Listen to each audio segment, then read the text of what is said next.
Salam gaderli vatandaşlar, salam mehribani illeşler, salam Tuğçe Halmura dağa bugünkü gepleşigimize sizem hoş geldiniz. Sağ olun. Esselamu aleyküm hormatly vatandaşlar. Öyle şarýyna Tuğçe kardeşim size de salam. Aleyküm salam. Öyle çağırıyor Halmurata. Vatandaşlar salam aleyküm. Bugün şu Türkmenistan'ın içi barada gurrun etmekçi birazcık bolsa da yine täze prezident Kavyçkan içindäki prezident geleli bäri ýanky saýlawlar bolaly bäram eýem 5-6 ay geçip barýar. Bir ütken dat barmy diýen ýaly bir sorag emele gelýärde şu 6 aýyň içinde bir ütken dat barmy? Ine atasam hiç yere gitmedi. Otur hiç ütken dat ýok. 15-20 ýyl 15 ýyllary oturdy. Emma hiç bir ağzını doldurup aýdyp bir höwüslenip unup aýdara zat ýok, menne zat ýok. Watandaşlar belki sizde bardyr. Şu onun meşelerin içinde atasa turan döwründe de nämeler bolup geçdi. Inni oğlu geldi, oğlunun oturanına diýen 5-6 ay boldy, emma ütgeýän da hiç göremdik. O samolyotlaram şu öňkü ýaly uçmaya, uçsa da gizliň bir oğurluk edýän ýaly gizli gelip gidýär samolyotlar, biletler satylanydy. Dangdan gelin diýip aýdýamyşda. Dangdan gelin bilet alýaňyz şawada da samolyota minýäňiz diýip bedel bir oğurluk edip ala garankyda bir oğurluk ediler. Garma gurmelik bolanady şakyr şukur bilet alyp derewem samolyota mininde uçuň diýämişde. Ine şol konsullugyň bilet satýanlary, işgärleri ine konsulluk bilet satýar diýip mene ol eşitmedim. Ýöne şolar bilet satýan ekenler. Türkmenistan'ın kanunyň işlemeýän ýerine konsullugum bilet satyp bilýän ekenim. Gaty geňür mene hiç aklym alan okşatlary. Yani onu da näme adam ýene de ýaşamaga dowam edýär. Şu zatlar ýalňyşam bolsa, ýalanam bolsa, nä dogrum bolsa, jenayetem bolsa ýene de dowam edýär ýaşamaga, emma paralelni ştatlary, paralelni biz ýene de görüşimiz dowam edýäs. Şu zatlaryň ýalňyşlygyna gözetdirilýär, şoň üçin görüşýäs. Dogry düzgün Türkmenistan döwletimizi beýleki öten döwletleri, sivilizowany döwletleriň hataryny görmek isleýär. Şoň üçin şu ekrana gelýär, herimiz ekrana şeýdip çykyş edýär. Şu zatlary aň ýetmeýän ýa-da ýorgonyň aşagyna buzulyp ýatan adamlara da adamlaryň gözüni açmak üçin şeýdip ekrana çykyp hereket edýär.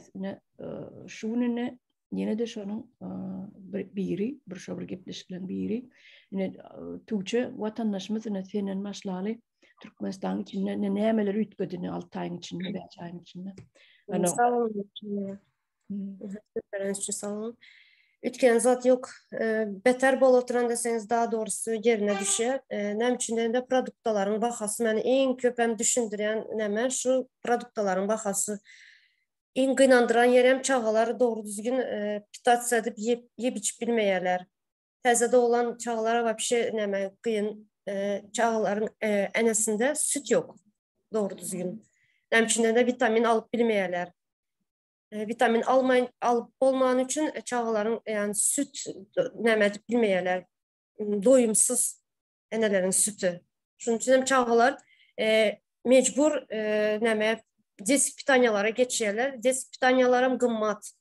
Yaman gymmatçylyk pitanya 300 gram men soňky alan habarma göre 300 gram Nestagen desik pitanyası 700 000 diye bu köne pul bilen aýdýar. Men täze pulunu näme hesaplap bilmeýän. 700 000 diye. Ulam näçe güne bir 2-3 güne ýetdi, zor ýetse. Hazır bileňiz, iş yok, işsizlik, aylık yok. Mesela aylığı hesaplaýyn da size bir habar aldığıma göre bir günlük iş nämesi işleyeni bir sanız guşonlu malokonu hesapladım ben 300 000 dedi guşonlu maloko 12 saat bir sanız guşonlu maloko için işleyemiş. Şunu indi hesaplap görün. Guşonlu maloko başka ne yani bundan başka produktalar var ya kartoşka var, piyaz var deniz yani bir sürü näme kaysı birini alıp yetişecekler 300 000'e. Nan bir sanı çörek 50 000. Bir sanı yumurta 2 manat ya 10 binde 2 manat. Köp maşkalalı köp çağalı maşkalalar var. Bunu neşil edip yiyecekler, içecekler, giyecekler. Okul başladı mesela. Az qonşularımdan xabar alı oturun da qonşularım çağaları okula mənkiler ulu bolan üçün çağaları, qonşum çağaları okula barı yaman qıyın en başlar diye okula bazarın yanına yani bazara girer yaldan bu baxasından. Yaman qımmatçılık. Köp qıynalı otlar. Şunun üçün ütken yeri yok hiç. Ütkese ize ütker yama neme qıyınçılığa ütkedi. Başka bir öne gidiş yok Türkmenistan'da. Əzirlikçe şunaydın, qımmatçılık, yaman qımmatçılık. Yolları bir açmalılar, yollar açsa öňler Xitaydan ardan bir $100 epetli sumka zat getirip bolýady da, şol getirýän adamlar hine de getirjek, yollar açylsa. Çağalar şey hor boljak däle. Özüň Türkmenistanyň içinde zatlary öňürüp bilmeýän bolsaň, getirjek adamlara çasyny getirýän çylnoklar bar, şolara yol bermeli. Ne getirsinler öňkýary. Öňler bazaryň içi dolup ýatýady. Menden al bolşup bir bana bärik berjek, ardan berjek, menden al. Şolar el konkurensiýa döretmeli. Pampers qımmat diýerler. Детский питание вообще yaman qımmat. Детский püreler qımmat, qımmatçılık. Gelýän daşary ýurtdan gelýän bolmaly, şoň üçin qymmat. Öňler zatlaryň bahasını doldur göterildi de zatlaryň bahasına, produktlaryň bahasy, ýa-ni lüboy bir nämenin bahasına üstüne pul koyup göterildi bahaları. Ama doları hazır düştü. Düştü. Yine dolar bahalar ama şu nemede duran şu bahasında duran zatlar, produktalar. Çünkü hazır şu işsizlik yüzünden, pulsuzluk yüzünden bizlerin yine şu Türkiye'den ivere oturan adamların pulu bilen Türkmenistan ayakta duruyor. Ben hem şey bunu aydıp geçen şu Türkmenistan'ın Türkiye'nin işlev kazana oturan pullar bilen ayakta duruyor Türkmenistan. Ondan başka girdecek Türkmenistan'da.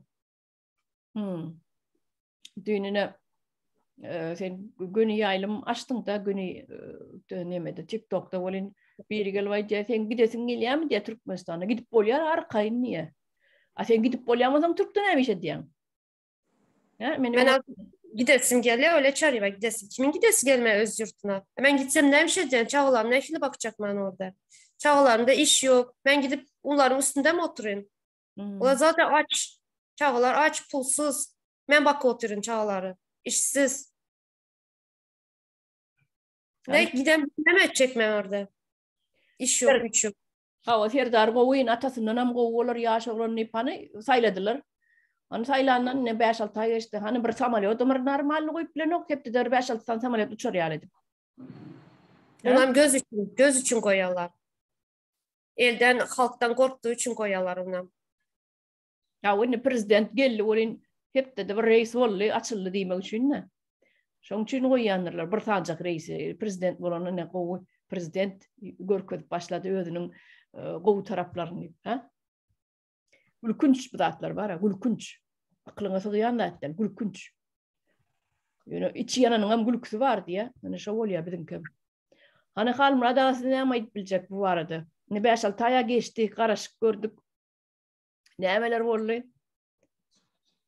Öyle çağırın. Birinizden ol prezident dip aýtmak oňa gaty gelşik boldy. Hem hakimede oğrun yol bilen bir kanun yollan gelen adam biz prezident dip atlandyrsak biz onu ikrar edýär. Ol hakimede basyp alan gelmişiň o. Özüm şeydip bir kanun yol bilen atasynyň kursusyny bir kanun ýagdaýda eýelýär.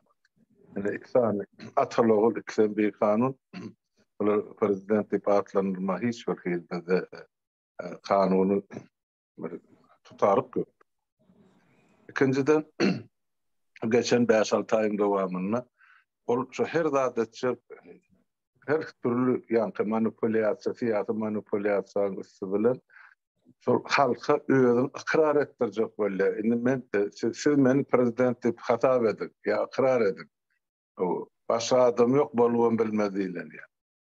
O halk şonu kabul eder. Şuňaça. Sebäp kabul ederlik ýagdaý ýok. Birinciden ol bir kanun ýol bilen prezident saýlawlary bir kanun ýagdaýda, bir kanun möhletde, bir kanun adamlaryň gatnaşmagyna halkyň 60 götürünün ýurdunun daşyna geçirilen o saýlawmy ýa ýygnakmy? Şonu tassyk etmek üçin öz aralaryna gol çeken zatlar bolýar. Biz oňa şumal prezident diýip aýtsak, öz boýnumda ulakan günahyn boýuna alýar. Adyny şoň prezident diýip tutmak. Şunun için kaviçkan içinde diýip aýdýan mene. Şu kaviçka dögüne de bir topar watandaşlama düşüren hakda goşadyrlar geçen näki diýip aýtsaňam bolar.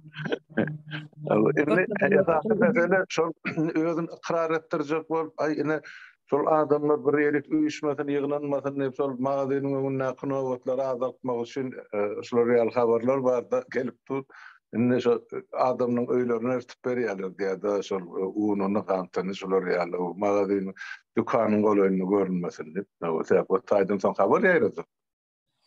İkinciden, indi bir ýany Tuğçe kardeşimiň aýdýan zatlarym tasdiknamasyny tapýar, sebäp ýurdun içinden maňa da jaň edip aýdyp oturan adamlar bar da, indi diýe Almyrada şolar ýagdaýda da şu täze dogan çağa ýa täze dogan nesile de hiç innek ýok ýa kömek ýok diýdi. Kömeginden geçdik hiç bolmana son 50 ýeterlenekden şo çağa gerek ýa-ni iýmetler satylsa, şonu da halk bir alagyny tapjak bolýar, şolam ýok diýdi.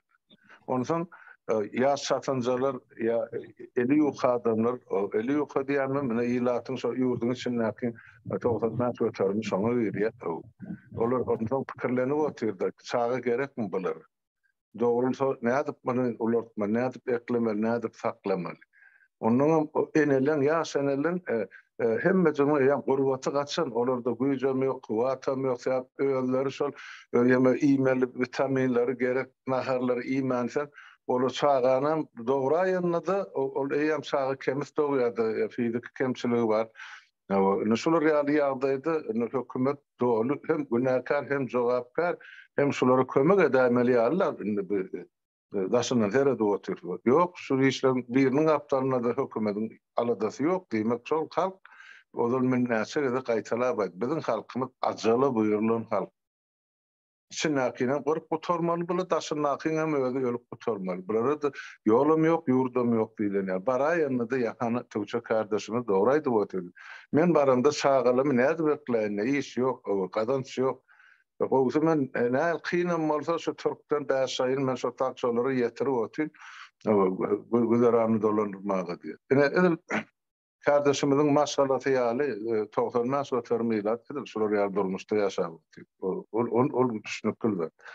Ýöne täze ogly gelse atasından gowur, näme bor? Yalan görürüm ol özleriniň ýaýradýan propagandasy watandaşlar. Dogry düşünün. Niyaz ölenedi, ay ine yaş prezident geldi, ay ine bu gowudar, öküden has gowu olur diýip, menem köşeşdirjek bolanly köp boldy şolda. Ay ine senem kritik etmän beseda, niyaz däle bine gowu, ine şolar ýa. Bu bir kanun gelen adam haýrysy gowu olur. Bu gelenler, lelimiň ogluна asla aklym ýok, huşum ýok, kelle de ýok, tejribe de ýok. Ol näme edip näme goýup beren özüm bilen, eline näme ýazylyp berilse şonu okuýar. Galyn wagtda şu çarelerde dikilge galyp galyk bolup azyny ýok. Nämesin?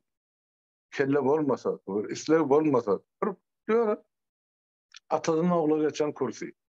Bolly oturdy, ol taýda bir ataly ogly halka da döwlete de peýda bolmajagyny biz bir döwür aýdyp goýdyk.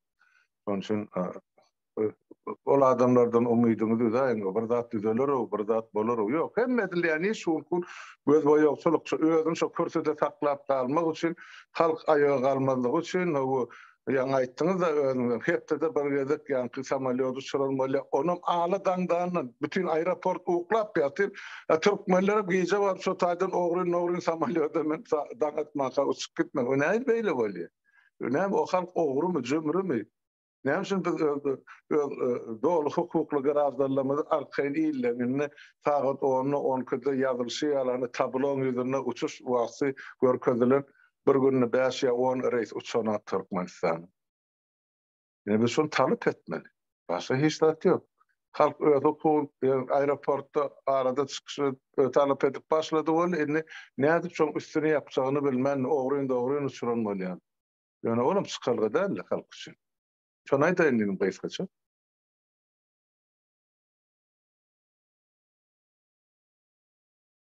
Neymi aeroporta ne barsan diye sen diye adın yazılgı mı diyem işte. Indi Türkler koyupdurlar. Kart koyupdurlar yankı koralçı. Security koyupdurlar daşta uğrağını. Onun Türkler dur diye. Kassan ağınladı. Hani sen adın mı konsullukta diye diye seyredin. Türklere minne konsulluk hizmet ediyen mi oldu da halımra da. Türklere hayran alaymalı. Mene şu Türkiye devletini birazcık neyme de olsa demokrasiya var deyip düşünüyordum. Olin bulurum satın almak katansa dekeni. Mene şu senin Türkiye'de nemede konsullukta adın var mı? Hani spisekte familyan adın var mı deyip soruyor diye. Onun için baranlar soruyormuştu. Onun için samolyot uçanok, ne için bilet satılanok diye. Kardeşim diyemişim. Sizi Türkmenistan istemiyor diyemişim. Niye geliyorsunuz? İstemiyorsunuz diyemişti. Ne mi diyecek? Ne mi diyecek? Şu Türkler yüzüne bakıp seni öz vatanın islanok, sen hükümetin islanok, sen gitmeyin Türkmenistan'a diye.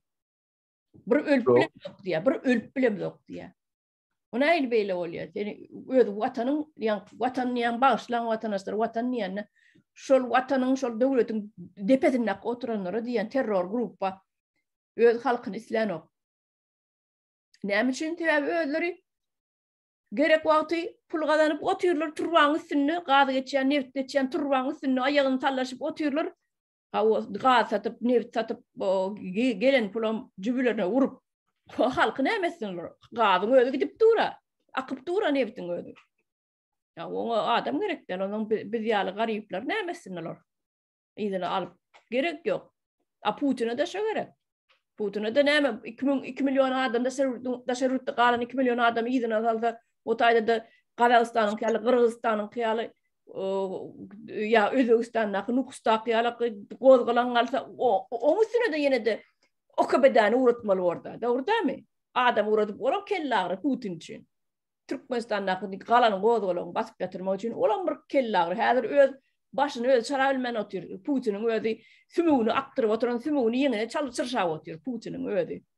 Daşına seyresen şeyler akılıyordu. Ne vatandaşlar ben beydiysem ne de görmen ak oturan sümüğünü yine çalışırşağı oturuyor. Gözüme şo geliyor. Şol sudur geliyor da öz başını çaraman oturuyor. Menine dünyada. İkinci yerde duruyor men yara oyuncu. Haroy men ikinci yerde duruyor dünya oyuncu deyip ağzının olur be unyan hani ikinci yerde. 6 ay oldu Ukrayna'nın albilen o bir böylecik bir yerin albilen o 6 ayda. 2-3 günle yeterlik bedi. 2-3 gün aliyas deyip giren adamlar. Deme öyle çağırın şu tayda hemen üstünü yetireyim. Bizim halkımızın düşen yağdayı iki oğdun arasında kalın biçare niyatlı diye. Bir taraftan bunu yurdun içine salınaklar, hükümet gerek gel olur. İkinci taraftan bunu Türk'ün polisiye hükümeti bizimkiler kovalap yok, kimliğin yok, oturumun yok, nemen yok. Üçüncü taraftan yine de işsizlik gün ama Türk'teki iktisadi adam kıyınlaşıp bari adamlı ne yapacağını bilen bizim halkımız. Olar şular yağdayı görmänsen, düşmänsen, yurdu içine var, çağlarının arasında oturayın neyse de onu da yine yol yap. En son alasız alın beçare halkımız var. Futbolunu var, pökka men dediyen futbolunu pökka. O, hakiki onunla urup dururlar da o derveden bir dervede koyarlar halkımızı. Yani biliyorlar halkımızın hakkının bardığını. Türkmenistan'ın milli, Türkiye'de billi. Yani benim sizin ayışınız algıvunum geçti Türk milleti, Türk hükümeti nahilen bolsa bizim halkımıza bir duygudaşlık eder, doğruluk eliniz odur deyip fikir ediyordum. Hükümetine ben halkına deyip diyemem. Hükümetine diyen ama şu zatlar edilen hak görünüp duran zattır. Yoksa Erdoğan'ın bir canını 20-30 santim alıyor bu çaymal bir heptedi. Ne için şu bütün dünya diyen ettirip bilen Erdoğan yani bizim lellimizde diyen ettirip bilen. Demek başka zatlar yatıyor ortada. Men fikrimçe var halmrada. Mesela şular ýaly men Erdogan bolan bolsam da men şeýle derdim. Bir döwlet öz halkyny ýygyny kabul edip bilen okmy, samolyot uçurup bilen okmy? Diýmek men şolara bir 6 aýlyk, 5 aýlyk bir wagtlaýynça bir dokument berjek eline. Ýolda polisler kowalap bermedi ýaly. Aç ölmeliler ol adamlara 1 milyon bolsa 2 milyon aç ölmedi ýaly bir 5-6 aýam bolsa ululdy bermeli soňsam oňa çyn belki samolyot uçar. Ýöne men orzama legalny işlerler ýaly ellerine bir kağıt berjek, dokument berjek, Türkiýanyň içinde kimlik berjek bolmasady. Bar uçurlar. Köçelerde polisiýa kowalap ber, aeroportda bolsa aeroportda bilet beren samolyot ýok. Niye gitmeli halk? Elinde de dokumenti ýok. Öyle çare var. Halk tribut etmese hiç kim hissat etmez. Halktan Türkmen şu Türkiye'deki Türkmenlerin bar cemleş bunlar şu valiyede var mı olyada? Şu takbar bana dokument verin bize diýmeli. Kimlik verin bize diýmeli. Dokument öz Türkmen pasportlaryny soragy oturdy. Biz näme etmeliyimeli? Üç var Aňyrky ol jenayatkar hökümet öz maksadyny göň açyk aýdyn aýdyp berdi. Ta 1-nji ýanwar 2025-nji ýyla çeldi ýollar ýapyk boljak. Ýöne şoň sebäbini hiç kim düşünürmedi. Ne öz halkyna, ne daşary döwletlere, şoltany Türkiýe döwletine de aýdanlapdy hökümetine. O näme üçin o halkyny saklamaly o taýda 25-nji ýylyň 1-nji ýanwaryny. Bu bir tarapdan bizim halkımız işlep Türkiye'nin büdjetini girdeci getiripdir.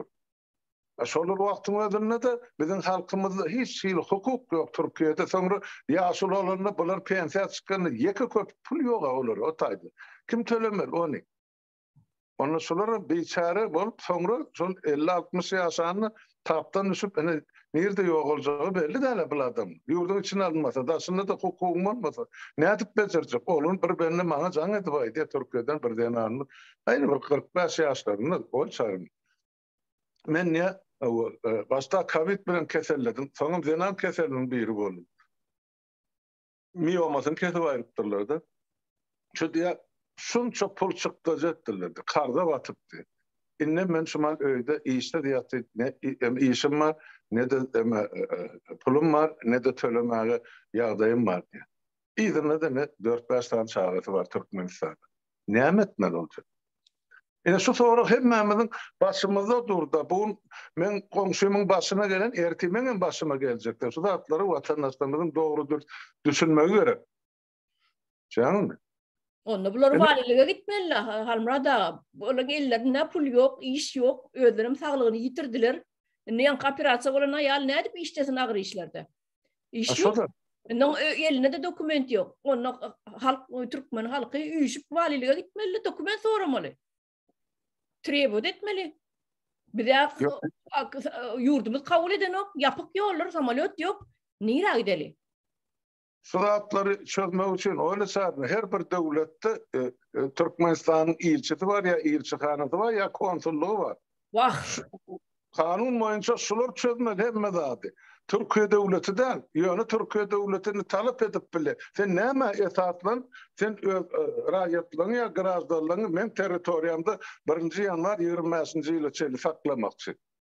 Näme esas var bärde? Pandemiýa diýdik. Indi dünýäde pandemiýa emes ýok o karantini.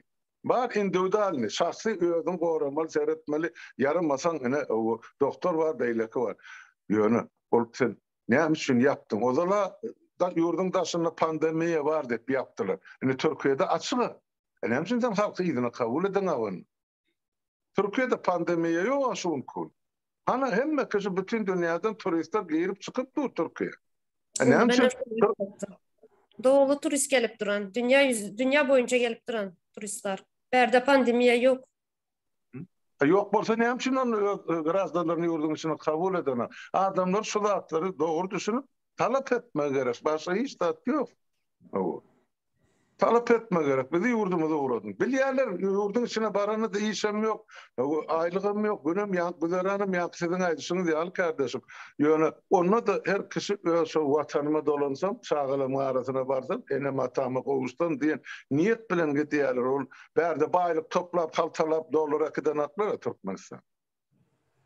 Barını da ne güne duçar olacak, onun belli der. Bir de belli näme bolacak, eger halk otayda da görüşmese olurum, yine de gulgurnak bolacak da hökümetin elinde.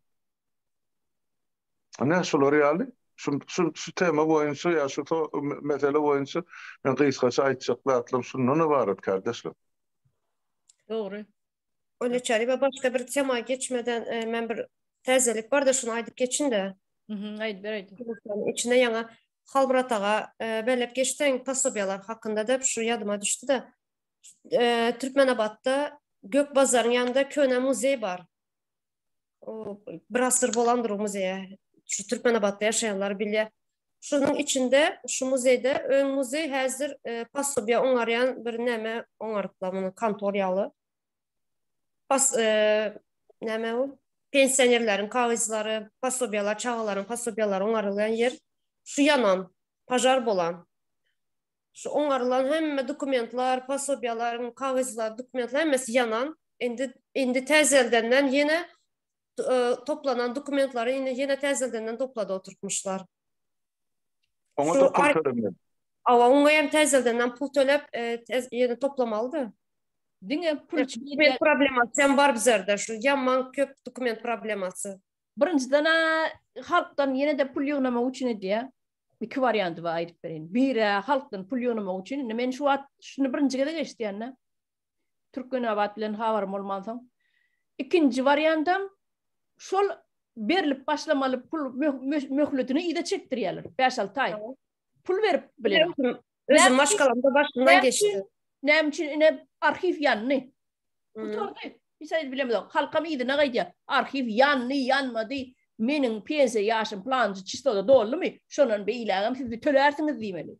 Yansın, 10 tane arxiv yansın ýöne men pulumy töläň diýmeli. Ýöne halkam iyide ne gaýdýanlar sesini çykarmanjyk.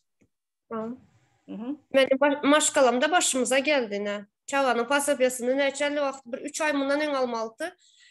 Berenler yok. Garaştırdılar, soňda pajar boldu dediler. Yine çağanın pasobiýasy kaldı, yine tezelden dokument oňartyrmaly indi. Halkın maddi ýagdaýyny hasam pete düşürmeýän bir usuly bir. Hal ýagdaýyny, halkın maddi hal ýagdaýyny hasam öňkü dönemeter pete düşürmeýän bir görünüşi. Pasobiýalar wagtyna tölenmesi, pensiýalar wagtyna tölenmesi. Olam gidip ýene de 6 aýlap, 5 aýlap ılgap, kağız çöplep, spravka çöplep, baran yere yine pul tölemeli orta. Yine 5-6 ayın geçiyor. Indi adam aktarıp oňartyrjak boladylar yine üstüne pul berip. Yine sizin aýdanýyz dogry gelýäni. Yine de öňkü dönem meter berge batmalla oturan halk. Şu pensiýa alyp başlaýança yine bir 5-6 aýdan pensiýa alyp başlajak, pasobiýa alyp başlajak. Şoňa açyny kar berseň bolýar diýip ýamol karda batýar. 5-6 aýlagam şu kardan üzür. Täbi 5 manadyňy da oňurup bermezler. Alarlar bilen $100-200-300. Pensiýa aljakmy? Getirmen puluňy ber, men oňurup berenim. Ama şu zat boldu indi. Gaty hiç adam ütgömeden şu atasy aýrylyp ogly geleli bäri. Ana ýöne o Türkiýede men bilýän adam aýdyp bereň size. Pasorstva saýlaw bolýar diýip ýa-ni student bolsun, ýene bolsun aňyrdan gelenler bar da şu Ukrainadan atdan gaçyp gelenler bar, uruş wagty başlanýar döwran. Onuň ýygy anam saýlaw bolan soň pasorstva konsulluk palaw zat pişirip diýe napitek zat goýup stoluň üstüne bir utanç zat da şonu bayram ýaly edip bellep näme halk senin gedaýmy sen bir gadan naharyňa zarmy sen halk şoňa palaw pişirip berip napitek zat stoluň üstüne goýup ýörüň palaw ýemäge deliň hemem saylaw Serdar arkadağımyň ogly Serdar jany saylak gaýdalyň hemem palaw gaýdalyň diýip türkmenler üýşüp gidýärmiş de. Ýa-ni ýa-ni enel ogullary bolup, atal ogullary bolup üýşüp. Bu studentler bolup. Utanç dämi? Şu ne derecede halkymyzy bilim tarapdan şeýle bir wagşylyk bilen bilimsiz goýupdurlar da, şeýle wagşylyk bilen şulaň hemme de genotsit. Ählisi genotsit şulaň. Ýa-ni çağalaryň imitiniň galmasy, eneleriň süýtsiz galmagy, çağalarını eklep yanca bolan çağasına süt yok özünne. Tebe vitamin yok. Enen özü yok. Enen özü iyi mesela süt nereden gelsin enen? Ondan manna karşı yine böyle ki iyi mi satın almalı oluyor iyi mi? Çağalan iyi mi? Yan olan çağalan sütün satın almalı oluyor. Bu şeyle bank kalacak, karap kalacak. Olara da pul yok. Çağa göydük ösüye. Hiç vitamin görmeyen ösüye bizim çağalarımız Türkmenistan'da. Ene genotsit biyom. Çağaları student çıkıyor da şey rutları okumağa deyip. İyidinden pul uğradık bolanok. $50 uğradık bolanok. Onun için üstüne vizyat vermeli. Şu student çağa ne mimeli? Ne oku kapbiliyor, ne karnı doyuyor, normal ne. Ene şu genotsit. Genotsit ne kadip görmeyen vatandaşlar. Ene şu genotsit. Halkı idine alanok. Tamalot yok. Ulu bir devletsen. Sen bir devlet tipaatın var. Ulukan bir devletsen. Sen tamalot usurup bilen ok. Nehir asnat devletsen. Men hak aklıma sığınok. Ben değer reyen basım. Bağışlan vatandaşlar. Emotsam gücüye de has kaharmayla son sebebi. Bu realdat bir devlet diye devlette bolmalı den hak yok. Samalot mu? Ol ötün asırdan beri uçup görüyor. Şu Amerika'da da samalotlar geçen asırda da uçup görüyor. Yo, on sonra öyle sarın. Şol halkı katlatmak için, halka hizmet etmek için onlarca milyar dolar tölen 4-5 tane täze çanırlap duran aeroportlar kuruldu. Onlarca yankı Boeing samolyotlar satın alındı. Bunu yüzlerce, milyonlarca adam hizmet ediyor o aeroportlar. Hemmecini yatırdı. Demek oğlum halkın devletin pulu. Hem ödülüyorum çağırsın uyarlar. Hasan bilen halk hasabat sorunlar. Bediyen cinayetler için. Halk hukuklar oturacak oldu. Ay bana dersiler menkıdan diyecek oldu. Ne hemmedim. Düşük günümüz şu olurdu. Hakikaten sol sizin aytısınız ya genotsit halkını ellerler kırıp otuyorlar. Yine de süt olmasa, çağda iyimit olmasa, o ne edip olursa, ne edip geçsin. Enesi bilimsiz ösen olsa, ululan olsa, ahir birinden şermenine diyerdir de bildi. O görgülü baş, o peypini mektebe gitmeyen oturana oluyor, mektebe koyu vermediler, yetirmediler. Pasta meydanıydı, ekin meydanıydı, yığındıydı, orumduydu, oturumduydu. O meydanın göz açılana o yerine yaşan çağırlı. O yerine de 70 milat yaşıyor. Yine düşün günü. Bile 32 yıllar bana niyattan başlap salınan oyun yürütülen siyaset halkı yok etmek için. Edebe motiveler. Şimdi halkı ikiye bölürler. Hem içinde yok ediyorlar hem dışında yok ediyorlar. Diğeri misal barında kimsizlikle mazarlığına seyredin. Ne açılın kan Türkmeniyatı. Sonra şu stada yurdun dışında 1 milyon yarım olsa 1 milyon yarım mazar bolacağını görünüp dur. İçindekileri bana atılmalar bolup geldi. Onun başı ucuna daha şom oymalar deyiptirler. Da sever şu Haçan kim doğdu Haçan öldü yaşının tapağıdı bilinmezlik için iyide geçti. Cinayet tabi. Sonra etmeler deyiptir. Moğollar ne alır diye. O Müslümançılıkta bolanak daha at yazma. Ayten Moğollar deyip veren düğün ol kamsamoli işler ya komünist da o. Ben nerede taptın bu hokkani? Yine tapyan dağıtlarım sol öyle sarayım. Başka ne temanız var? Şu konsollar bizim gediyen kömöğünün getiriyen ziyanı köp. Şu konsolluğun var Türkiye'de oturan konsolluk halkı kömöğüden o ziyan getiriyor. Şu mazarlıktaki dağışlardan ne için yazdıramak? Ne için kimsizlik mazarı olanı da sen ol bezvesti propavşı saldat yali ne diye Bratska magila diye şon yali dele ol uçta urunu dele ol ad familya durmala olon. En asat Türkmenistan'ın baydağı molmollar deyip çolur toduruyadık diye. Yurdun içinde dağışmalar dağışını dağıt yazmak bolunaktır. Yadırganlık koymak bolunaktır. Öyle hokka çıkarıyor. Ne şu halkını iyidine alanok, samolyot yok deyip asnat devlet samolyot uçurubilenok, aeroport yok. Hey bize senin aeroport samolyot bolmaz mı? Seni uçurubilmez mi? Ya halkına iyidine alanok, o tayda da ölüyeler, bari kesel, o kimsesizlik madaramda olup gidip var ya, ne bulamır gidersin. Şulamır gidersin. Böyleyin her gün bolmasa hem gün aşağı ölüm havarı gelip duran. Gün aşağı ölüm havarı var. Doğru. Katı inançlı vatandaşlar, katı inanırcı bulup geçen zatlaryň hemmeti gynanyrjy. Halkyň 5 manat diýip işleýe, şol özüne dözmän, saglygyna dözmän, aňyrsyna 5 manat oklajak bolup, özüň gul bolup işleýe. Saglygy ötüşip, sağdan çıkandan soň, bejerip bolmaz ýaly ýagdaýa gelenden soň, o hassahana düşýär biziň watandaşlarymyz. Ondan soň ölüp gidýär, aňyrsyna 5 manat pulum gazanyp bilen okşular. Kesel bolmasayam yaş oğlanlar, ne motor süren kuryer oğlanlar var. Şulardan hem köp ölüm havarı gelýär.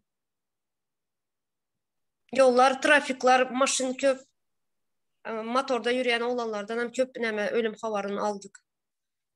Doğrudur. Bolya başka temamız yok. Bolsa ştaýda neme däýelin, tamamla elin. Ýene bir tema var.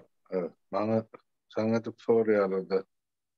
Almyradagy ýene de o taýda bu taýda döwleti ýa-ni welayetler paylaşmaly, bir eýle gitmeli, bir beýle gitmeli diýen ýaly, şular ýaly.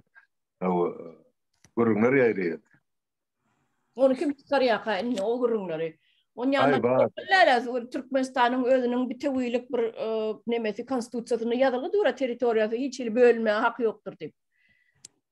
Şol ýazylgан bolsa, indi şu tarapyna meni borjolap görýärler. Dagara biziň halkymyza ykdysady taýdana çöken elinde de ne haky bar, ne hukuky bar. Indi şol oturum toprağyny böljek bolup talaş edýärler. Elbetde elmeden tapylýar. Türkmenistanyň gaty baý topragy bar. Millet gaty az bolar ona garamanda. Onu daş töwerekden gözgözleri oturarlarym bar. İçinde akılın narazılığım var. Näme üçin plan welaýatyň adamlar diňe iýmeli ýa hökümdarlyk etmeli, gadyň welayet adam dälme diýip bu soraklaryň goýulýar. Muňa da jogap tapmak gerek. Ýöne bite gahar edip ýorgan otlamak gerekmi? Şol haýsy welaýatyň halky şuma beýleki welaýatyň halkyndan enaý ýaşaýar aýdyn. Ýok, olar ýalda. Ýöne şol ýa-ni şu gurrun ağlına alıp da hükümravarlık sürdürülen yörütü Florial oyun oynanıyor da Türkmenistan'da. Başta bunun gururun başı bir Balkan'dan başladı. 90. yılın başlarında. Eser yıkılarına sonra nebet gaz, hemmedat, perrabot, balıkçılık, Balkan'la katıken mallarçılık, kadılvalinayan mağdanlar. Aynı şu baylıklarımızın biz özümüzü eklerse eğer bize şolayan aşkavatlar yol vermese yani şu proyekti çıkaran adamlar var bu arada olursa atlarını tutamaydıklar. Şu siyasetin yanlıştır. Onu halk gördü, düşündü, belli. Halkta günah yok. Onu görüyor adamlar ediyor da bilir. Yani şu cevaplı yaşarcılı mesela şeydi borculuyorlar da başta olur aktivistlerimizin bir kilodan olur.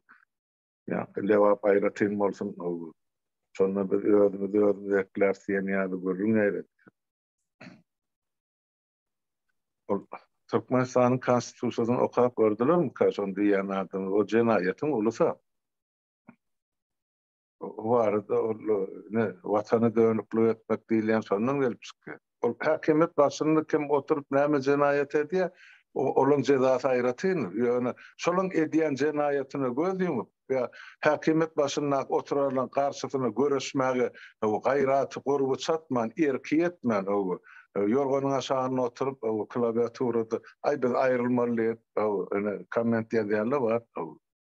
Bir de işte size cevap vermeli. Varsanız diyen sözleriniz için, ediyen hareketleriniz için taze Türkmenistan cinayet kodeksi bak şimdi beydip milletin halkın ağzını alırdıp ya toprağı böyle başarması hiç kim.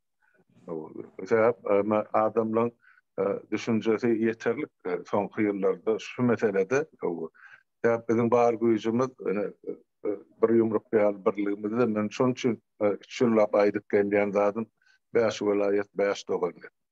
Onun üçin biz olatada haýsy bir şumal aýdyp otur Tuğçe kardeşimiz bir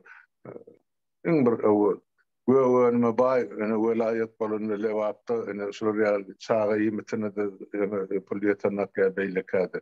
Onunla bir daha şovuz bilen Balkan'ı näme diýmeli bir takrap gatyra o ýerde. çoňal gök ak önümçülük ýok o ýerlerde. Suw diýsen hana şorlap gatyr, daha soňra içeri ýalagy suwum ýok. O taýda da çağırlan ölüm ýaşanylan ölümi. Kän ýokarda beýle kölaýatlary gara.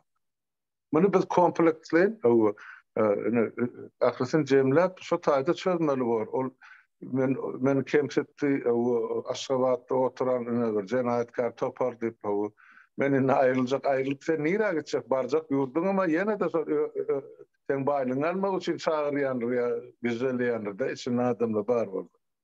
Şoňa halkymyzyň dogry dürüst düşünmegi gerek. Ýöne jenaýatyň iň ulusynyň biri ýurdu parçalamakdyr. Ona da hiç kime ýol berdirmeýär. O barada arkaýyn bolmaly. Ine ders bol geçip gider. Kim näme diýen bolsa, kim näme eden bolsa, ine şu jenaýat boýunça da soň jogapkärçilik çekmeli bor. Kanun näme diýen bolsa, şondan çekersin. Şonay diýilmedi. Şu meselede. Halmurata, bu baryan halkın davleniyasını ölçüp görüyorlar. Beter halkın arasına ağzalalık getirmek için ediyorlar. Bunu priorite ediyorlar. Benim fikrim şu. Hakyky şol halkyň adawleňetini ölçermek hem de başardygyny halkyň agzyna alartmak. Öz edýän jenaýatlaryny halky beýleki bir ýermän günäkarlap üstüne goýmak. Bolýa aýdaly o ahal günäkarmyş şu bolýan zatlary lewapdy. Lewabyň ýerli ýolbaşçylary näme üçin onu halkyň arkasyny tutup sykyş edenap? Näme üçin ýokarya Aşgabatdan talap edenaklar. Bizim ýagdaýymyz şeýle halkymyň ýagdaýy gören kynly. Näme üçin aýdanaklar? Şolaryň ýemele lewaply, göbek ganşa takda kulun. Ya ýene birde. Ýok, bizdiňe aýrylmaly. Aýrylanyň bilen sen çözýän zadyň näme? Ýok, almada aýrylany bilen mine sözüňizi agdyňyzdan 1 sekund aýrylany bilen göz ýetirmeli adamlar kiçijek bir ol bir öz başyna döwlete bolup bilmeýär Liwap welaýaty. Bir bolsa da bir awtonomly bir okrug bolar, respublikada bolup bilmez. Awtonomly bir okrug bolar sebäbi milyona ýetmese sany o näil döwlet bolup bilýär. Bolar bir taşerrutda da hiç bir ornam alyp bilmeýär. Hiç bir öz başyna döwletiň döwlet diýip baýdagam bolmaz, nemesem bolmaz, konstitusiýa da bolmaz. Men pikirimçe, konstitusiýa bolmagy mümkin ýöne bir döwlet derejesinde taşerrutlaryň hasabyna, döwletliň hasabyna goşulyp bilmez. Şoda öyle çarını bir tarafını beýle goýup bir gara çekenip başga tarapy bar. Sen konstitusiýanda ýazylan elle bilmesedir Türkmenistan territoriýasy. Bu çok bütüdür. Ona kim ýol berjek? Bolaýyn ýöne ýurdun içinde bir däst welaýetdik we ýaşuwna çel. Biz şonu 13'e ýetirmeli etdik. Ýani ykdysady welaýetler şonu birlik diýip ekonomik ýetenýse diýip alsak, ykdysady birlik bolýar. 13'e ýetirýär şonuň sanyny. Ýa-ni etraplan san 60-70 gerek bolsa 100'e ýetirip bolýar. Şol ýerni dolandyryş diýilýär, şolara hakky kuwun berme. Näme kazanýan bolsa büdjeti, ýokarky büdjeti näme tölenmeli bolsa töler, galany özleri ýerli häkimet özüne harçlamaly öz halkyny. Bolly, ortadan hemme problema aýrylyp gidilýär. Ýöne şuňky bar problema 32 ýyllap şu jenaýatkar iki sany döwlet başyny galap oturup iki toparın ýolbaşçylaryň halkyň başyna salan zulmy başga hiç zat ýok berdi. Şu iki rejimi aýryp o ýerine täze Türkmenistan gurulsa onu bu problemi öz-özünden bir kilim dowamına ýetip gider. Ýerli dolandyryşyp şoňa edildi. Her bir etraf, her bir ýanky artçylyk, her bir welaýet diýmeli, şol administrativ birlikler özleri çözüyor. Olar Aşgabatdan buýrup gelenek beýlekiden umumy strategiýa bar, umumy ugur bar. Yer grazdalara paýlanyp berildi, mülkler bar. Önümün kim näme öndürse öndürýär, niras hassady ýurdun içine satsyn, dasyna çykaryp satsyn, harit bolçylygyny döredýär.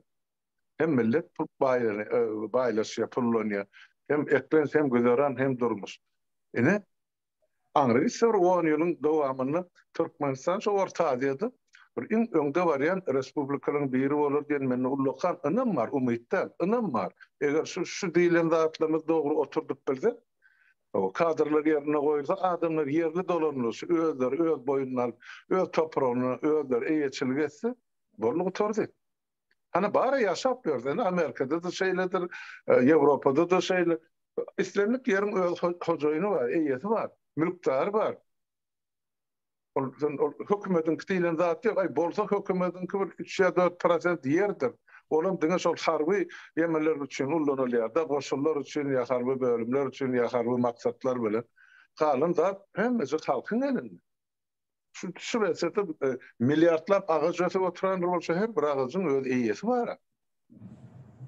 Şondan bir ruhsat işlet edip boranak. Bizde bolsa hemme zaty hükümet jogapkar, hükümet eýemiş. Kim berdi onu? Böyle hukuk, konstitusiyada yazılan zat var mı? Yok.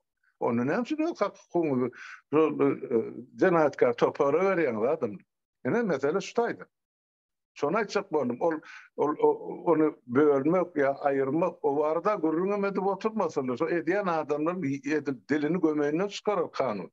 Yani şuun kun, şu ağla görmelikte her dadet etmeli yurdun için bulaştıracak böyle arada. Çok havasa salmak için. Olmaz.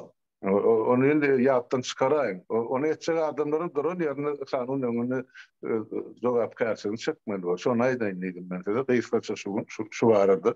Sebäp maňa ýazyp oturarlar bardy. Almada şu bardy. Ýene bir gezek öz pikirimi gaýtalap aýdaýsam. Halmada 1,5-2 ýyl mundan öňen beri özüni aktivist dep çykyp bu zatlara aýdyp geçendi. Lebap avtonomny bir näme bolýar dep, bölek bolýar dep. Ama hiçbir işi nemeye gelmedi onun. Yorumlar, şunu videoların yorumlarını okuyadım.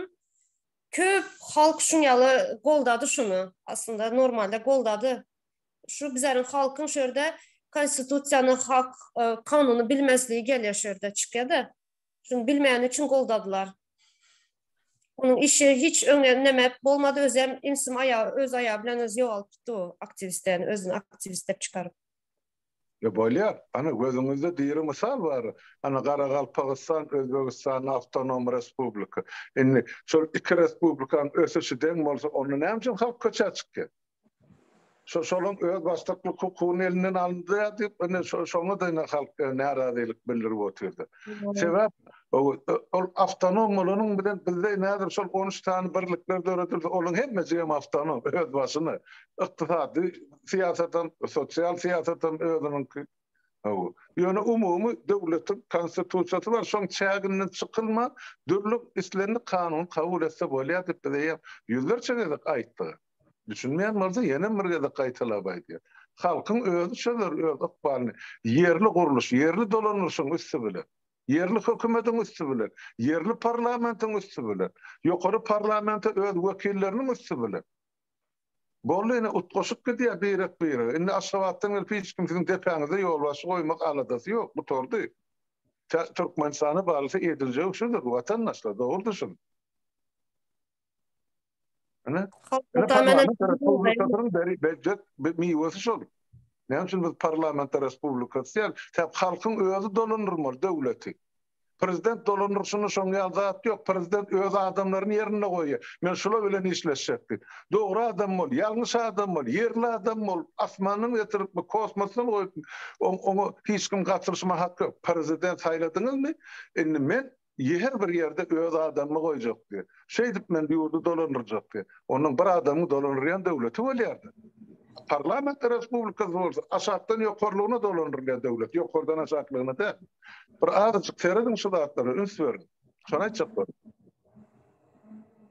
Men boldaýan siz Halmurata eň amatly çözüm yerli dolandırış. Sen gördük de yerli dolanırıştı. Şu 90-njy ýylda haçan hakim alpazlar we dawarynda 90-njy ýyl, 91-nji ýyl, täşol 92-nji ýylyň maý aýynyň ahyryna şeýle atylýança şu ýurdu ýemän gyzlar bady halkyň öýdi yerli dolanyrys. Köçe komitetleriniň üstüne şu biziň orluk büyüklük diýeniz şu gyzlar bady her bir köçesine döredilen komitetler. Şolar öz aralaryny gelýän şähere gelýän iýmiti uny näme şu gyçylyk bilen bol gatar. Ine şolar özleri paýlady. Soňra bertip pulunu dukana tawşyrýar, üstüne bir köpük koyma. Vesselam, bu tordy. Şey tipini yerli dolanlar, şunun peydası, ürstemleri, şonun cevizlemegi, halkı şondan gelip çıktı. Şeyle cevizlenen halkımız, düşünceli halkımız var, şu doğrular baktı. Şu kun men bilema, 30 yılın bilimsizliği ne derece bular aşağı düşürdü? Polyanna vatandaşlar bir saattan geçmesin.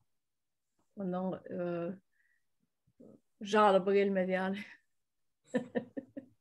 Jargı da geliyor mali çağrını bir saatten işte. Ay bir saat laf yanıra oturuyorsunuz boş gurrun edip dağda maydan yok diye. Millet neyme? Öler çıkmaysın onu. Kim onun elini tutup dur? Hana mikrofon, hana internet. Yo Bizim bizimkiler divanın üstünde kamad etmeni kovuyorlar. Öyle çağırıyor. Şu aydan zatlarımız biri yanlış bulsa çıkıp da kazat etsin yanlışlığını. Yanlış da sizlere sevinip oturalım bir yerde. Ama Polyanna vatandaşlar. Sağ olun. Sağ Almradras olun. Sağ olun çağırın için ol çağrına minnettar Tuğçe kardeşim sağ olun size. Vatandaşlar sağ olun hep menizin uyumda. Sağ olun.